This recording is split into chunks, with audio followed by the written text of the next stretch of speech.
I posed as a server at a charity gala to catch my husband cheating. But what I discovered that night went far beyond betrayal. Hello there. If you're watching this story right now, leave me a comment and tell me where you're watching from. New York, California, Texas, or some far corner of the world.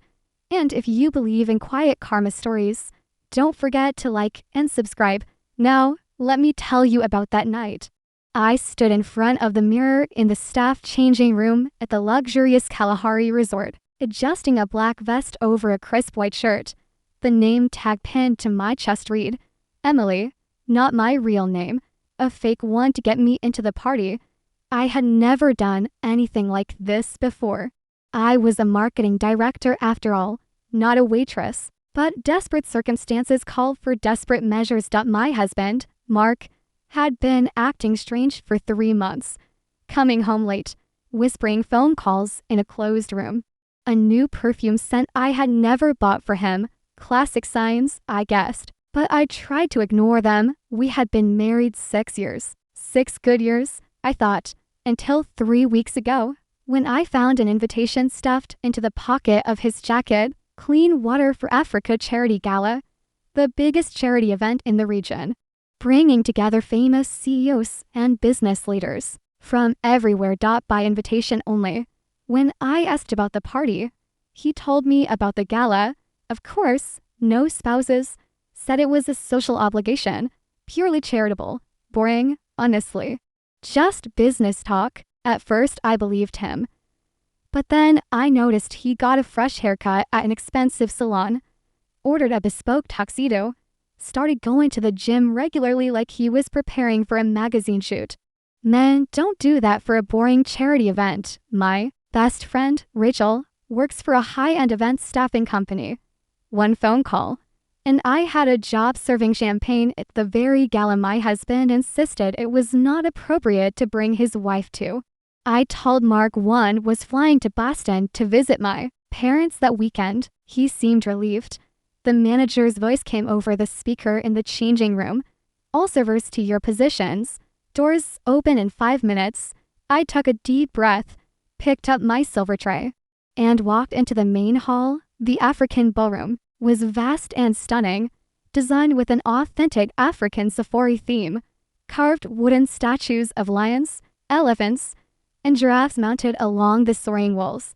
Chandeliers shaped like ancient baobab trees, casting warm golden light like a dessert. Sunset. Round tables draped in white linen with centerpieces of Zulu-style clay vases and ostrich feathers. A jazz band blended with African djembe drums was sitting up in the corner. Everything looked extravagantly elite. Exactly the kind of event where I should have been standing on my husband's arm if he had invited me. I chose a spot near the safari-style tent bar. With a clear view of the main entrance, guests began arriving in large groups, polished laughter echoing through the room. Greeting each other with warm handshakes and polite embraces, I immediately recognized a few famous faces, CEOs of major regional corporations, a senator, even a few reality TV stars who had appeared on Forbes. A well-known female entrepreneur from a tech conglomerate waved to a group across the room. A billionaire CFO took a drink from my tray without even looking down.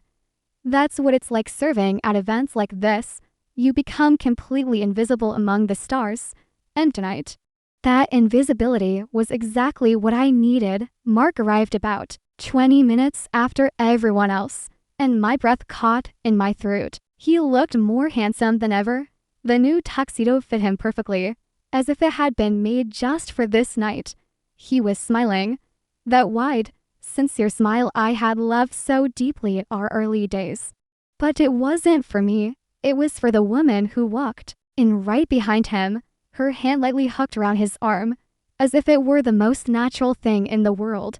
She appeared a second later, and I felt my stomach flip. She was young, maybe 27 or 28, with long black hair swept up into an elegant updo adorned with delicate feather accessories to match the theme. Her bright red dress hugged her curves, styled like a modern safari goddess. She brushed Mark's arm as they walked in together, giggling at something he whispered. I clenched the champagne tray until my knuckles turned white. I forced my head down as they passed close by me. Mark took a glass without even glancing at me. She shook her head politely, her voice sweet. I'm not drinking tonight. Thank you. Her hand instinctively rested on her stomach. A quick, settled gesture. But I saw it clearly. My heart started racing. Not drinking at a champagne-filled gala, touching her belly. The way Mark looked at her, gentle, protective, proud, I moved closer. Pretending to collect empty glasses from the nearby table, I heard Mark introducing her to a well-known CEO. This is Jessica Rivera, our new senior accountant. Jessica smiled brightly, her handshake firm. The knowing looks from the guests around them, they knew, this entire upper crust circle knew. Throughout the evening, I watched them drift through the room like a real couple, no blatant touching amid the powerful crowd. But an intimacy radiated from every small gesture. I stood right next to Mark and Jessica's table, yet my husband didn't recognize his own wife. I served drinks, clear plates, played my role perfectly while my heart shattered into smaller and smaller pieces.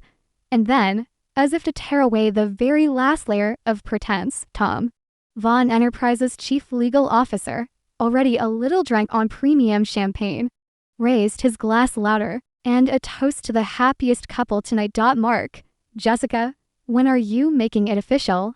The entire table fell silent for a long beat. Then a few awkward laughs broke out. Some people hurriedly turned to other conversations, but Mark and Jessica looked at each other, a look I knew all too well, a look of understanding, of shared secrets, of what was once called love.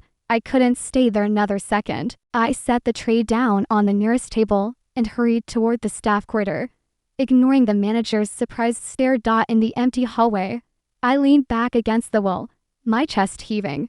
A wedding? He was planning to marry her, and that meant he had already planned to leave me. My Mark, my husband of 6 years, the man who once promised he would stay by my side forever. I don't know how long I stood there, maybe 5 minutes, maybe 15. But then the shock slowly receded, giving way to something else. Anger, hot, sharp, and terrifyingly clarifying. I would not fall apart. Not here, not now. I came to Kalahari for the truth, and I had it, and now I needed to do my job. I sat in a hotel room a few miles from home, my laptop screen open in front of me.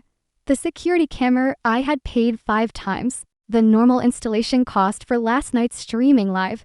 The clock in the corner of the screen flipped to 6:14 a.m. Mark pushed the door open and walked in. He was still wearing the tuxedo from the night before, hair slightly disheveled, dark circles under his eyes from lack of sleep.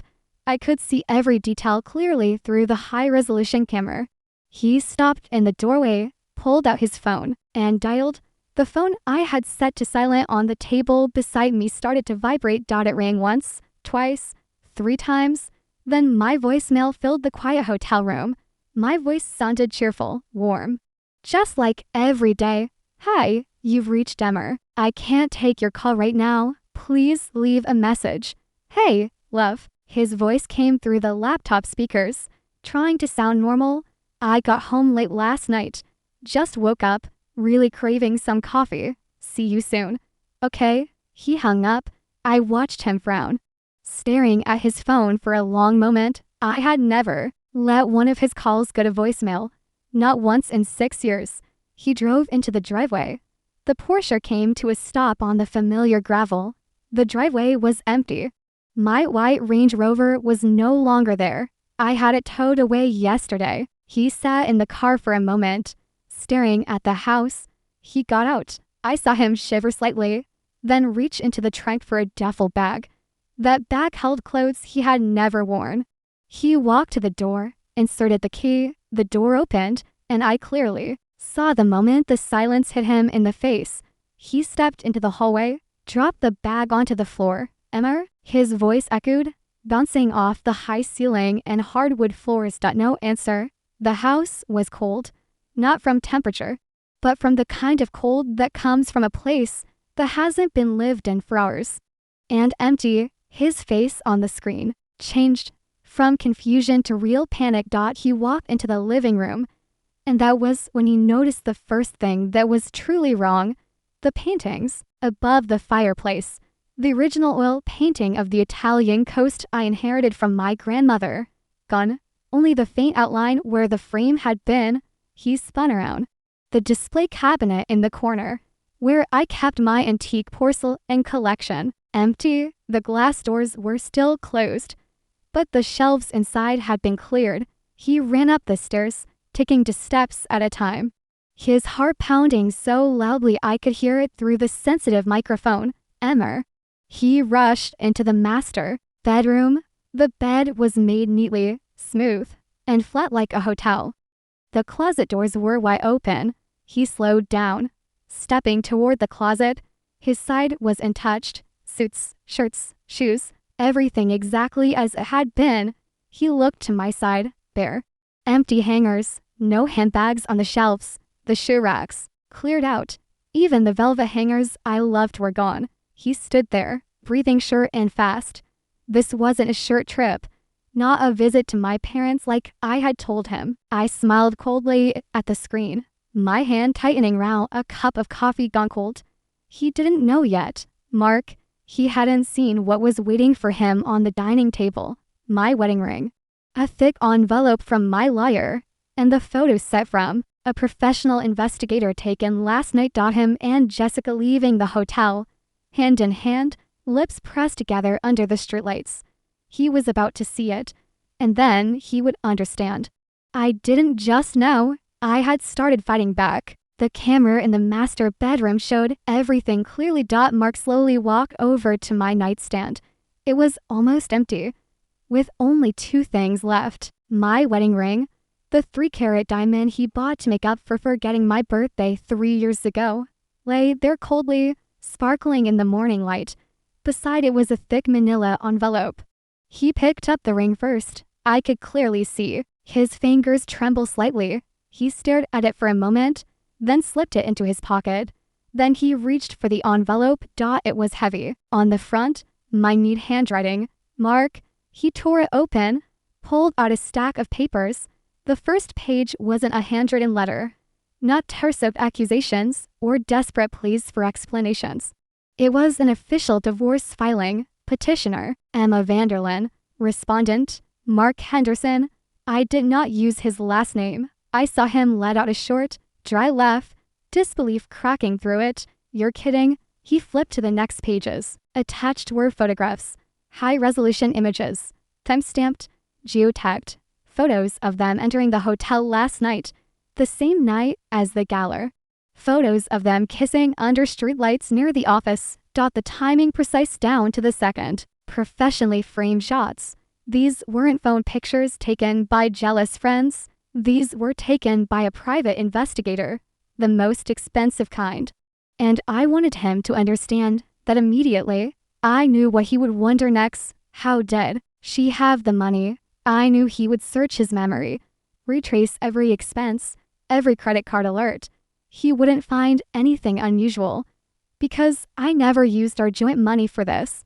He controlled the finances. He thought he controlled everything, but I never spent his money. He flipped another page, his hands shaking now. This time it was a letter on Vanderlyn and Associates letterhead, the city's top law firm specializing in high-asset divorces. Mark froze. They weren't ordinary lawyers. They were sharks. Their consultation fees alone ran thousands of dollars. He began reading the letter signed by Arthur Vanderlyn himself. My cousin, dear Mr. Mark Henderson, we represent Ms. Emma Vanderlyn Henderson in this divorce proceeding. By the time you read this letter, Ms. Henderson has vacated the marital residence at 40 to Blackwood Lane. We would like to draw your attention to Clause 14, Section B of the prenuptial agreement you signed 11 years ago. Mark frowned. The prenuptial agreement, he remembered it well. He had insisted I sign it. He was a rising star. I was just the daughter of a quiet, retired man who supposedly knew nothing about law or finance. He wanted to protect his future assets. He handed me the document to sign without reading it carefully. Or at least, that's what he thought. The clause my father had required be added was very clear. If the primary income earner commits proven adultery, all assets acquired during the marriage, including the residence, company shares, and all related financial interests, shall belong to the injured party. Mark stopped reading. I watched his face drain of color. My father, the quiet man who loved history books and smoked a pipe, had passed away 5 years ago. He was not nobody. He owned 51% of Lexington Corp and many other assets. And he had protected his daughter long before I ever met Mark. You never really controlled anything, Mark. You just thought you did. Mark called Nathaniel at that moment. I knew, because Nathaniel's phone vibrated right there on the glass table in front of me. We were sitting in the hotel room, the morning light not yet warm. I knew he would call. When a man who's used to controlling everything starts losing power, that's his first reflex. Nathaniel glanced at me quickly, smiled. I nodded. He put the call on speaker. Mark's voice came through frantic, broken, carrying a kind of panic I had never heard in 6 years of marriage. He rambled about lawyers, about me losing my mind, about the divorce filing, about a board meeting he knew nothing about. Nathaniel didn't answer right away. When he finally spoke, his voice was cold and distant, nothing like an old classmate or longtime business partner. Mark, Nathaniel said slowly, you should check your email. There was a pause on the other end. I pictured Mark standing in the empty house, phone pressed to his ear, trying to piece it together. He asked about the meeting, asked why it was so early, asked why I had anything to do with the board. Nathaniel exhaled softly. She attended, he said. Her lawyers represented her. The meeting started at 5 a.m. I straightened a little, not from tension, but because everything was unfolding exactly as planned. Mark almost shouted. I heard hurried footsteps on his end. He talked about me like I was still the woman who stayed at home, who didn't understand those meetings. Nathaniel was silent for a few seconds, then said one sentence I knew Mark would never forget. You really never bothered to learn about her family or about her, did you? I looked out the window. The city below kept moving as usual, as if nothing were collapsing. Nathaniel continued, his voice dropping lower. Her father was quiet, yes, but he carried the Vanderlyn name. I heard Mark's breathing break, like he'd been pushed off a height he hadn't prepared for. That name had finally been spoken, not by me, by the man he trusted most. Vanderlyn, old money, railroad money, the kind that owns entire blocks without needing logos. It's not that I'm not a Vanderlyn. Yes, I didn't carry my father's last name. I carried my mother's, because I didn't want to be loved for money. Nathaniel didn't stop. Do you remember the first angel investment 10 years ago? The money that kept the company alive in its early years. I saw Nathaniel place his hand on the file folder in front of me, as if to make sure everything was there. That anonymous investment, he continued, it was her father's. He invested before you ever met his daughter. There was a long silence. I knew that was the moment Mark was replaying his entire career and realizing the hand that lifted him all those years had never been his own. Nathaniel ended with one clear sentence, leaving no way back. She owns 51% of the voting shares. She's the controlling shareholder. And this morning, Nathaniel said, she stopped being silent. The call ended shortly after. I didn't hear Mark again. I didn't need to. Nathaniel turned to me, not with pity, but with the affection of an older brother who had watched me grow up. Security has been notified, he said. He won't be allowed into the office. I nodded. The decision to remove Mark from his CFO position had been signed before sunrise. I smiled faintly, took a sip of coffee. He cheated on me, deceived me. He thought he was playing a winning hand. He thought I was weak. He thought I was stupid. But I didn't just leave him. I erased him from everything he was ever proud of. Through the camera, I saw him collapse onto the edge of the bed, staring blankly at the empty wall where my favorite painting used to hang. The envelope was still thick. He had only read as far as the termination letter. I knew he was shaking. his hand about to turn the next page. It's not over yet, Mark. The terror is only beginning. I opened the final file. The expense statements were printed out, neatly stacked, line by line. I read slowly, very slowly, not because it was hard to understand, but because I wanted to remember every number. Luxury hotel bills, expensive gifts, private flights, all listed under Ashton Project expenses, total $342,000. Not his personal money, not bonuses, company money, used to support Jessica. To build his fantasy life with her, I stopped at the purpose of expense column. The wording was carefully chosen to the point of being absurd. Client entertainment, project costs, off-hours meetings. I closed my eyes for 1 second, not from pain, but because the entire picture was suddenly clear. Dinners labeled negotiations, hotel nights marked as business trips, luxury gifts called relationship building.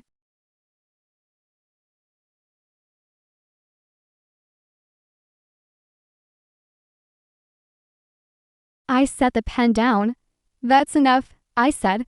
My voice echoed through the hotel room. Calm, like ending a meeting. My lawyer nodded. This constitutes misappropriation of corporate assets, he said. And there are criminal elements. I didn't ask if he was sure. I asked when. He studied me carefully. As soon as we send the notice. Sent it. By 14:36, the chain reaction began. Mark burst out of the bedroom, ran to the kitchen, opened the refrigerator, as if looking for alcohol to steady himself. But there was nothing. I had cleared it out. He rushed to his office, opened his laptop, tried to access his personal bank account. The screen flashed. Account temporarily frozen due to suspected fraud.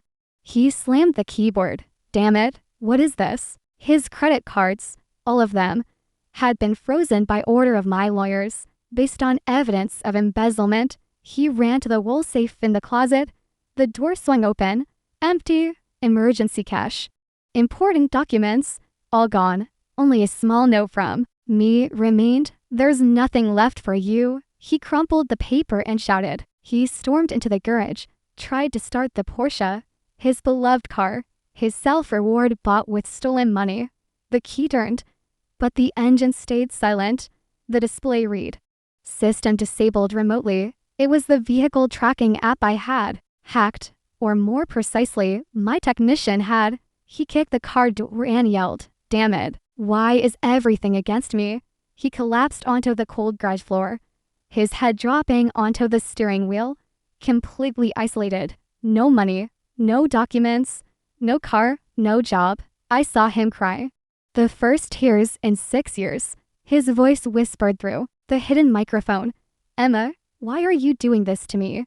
"Because you did it to me first, Mark. Because you thought I was stupid, easy to deceive. Now you know what betrayal feels like." Mark stood up and tried calling Jessica, the final call of a desperate man. But I already knew the outcome. She would refuse because he no longer had anything of value. He was completely isolated, like an animal trapped in a cage he built himself. And I, from afar, was holding the key. I took a sip of the cold coffee, waiting for this moment. Jessica answered after 4 rings, her voice coming through the speaker, sweet, but edged with caution. "Mark, why are you calling me at this hour? Are you there? Are you at work?" "Yeah," everyone's whispering. "And we just received a company-wide notice from HR." "What does it say?" Mark whispered.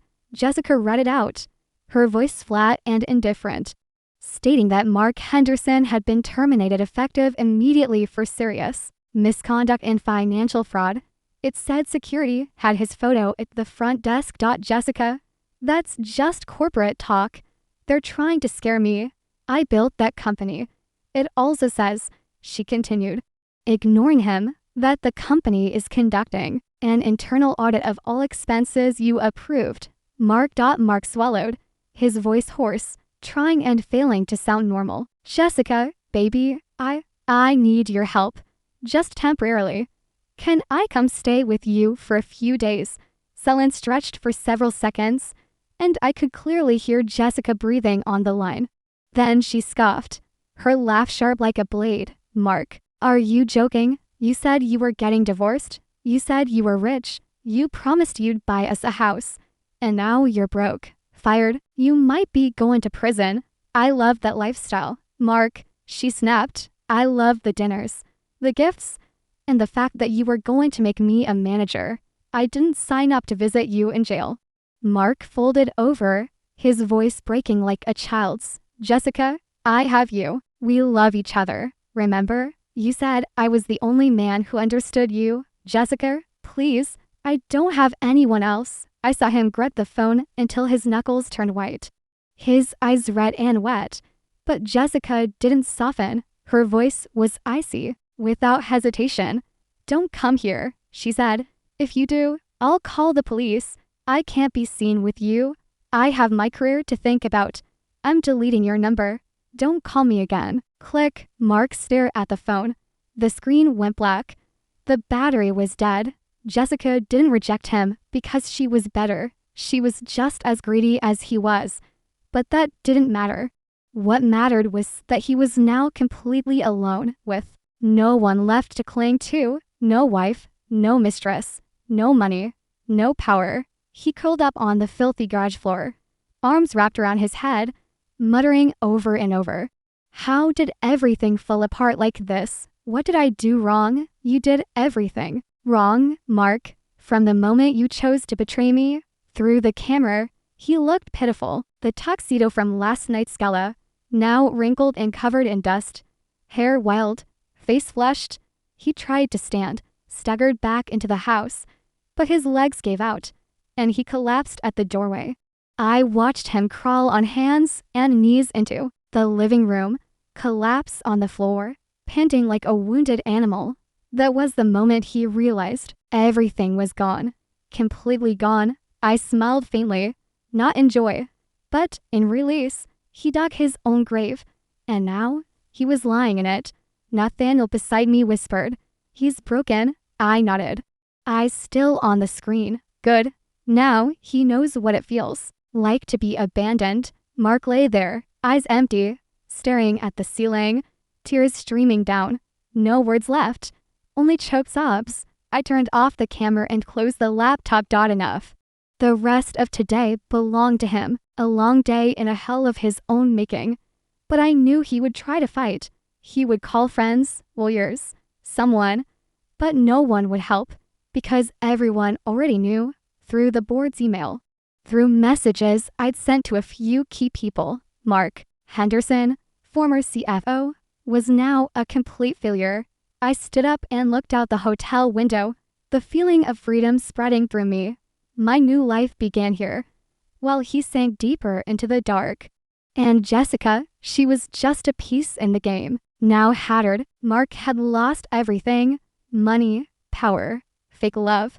All that remained was the gnawing loneliness. I turned off the hotel lights and lay down on the bed. The first good sleep since last night.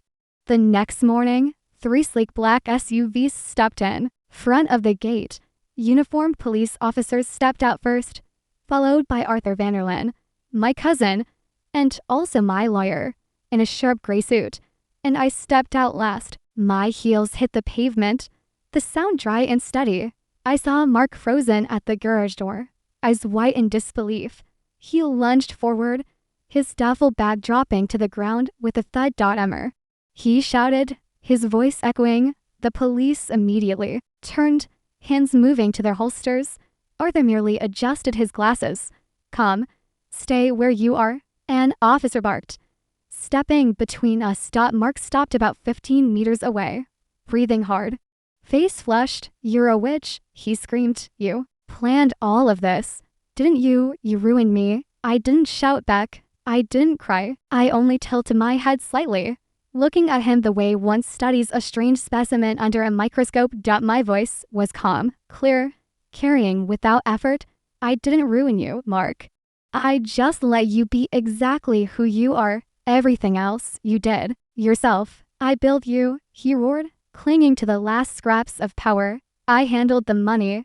I took care of you before you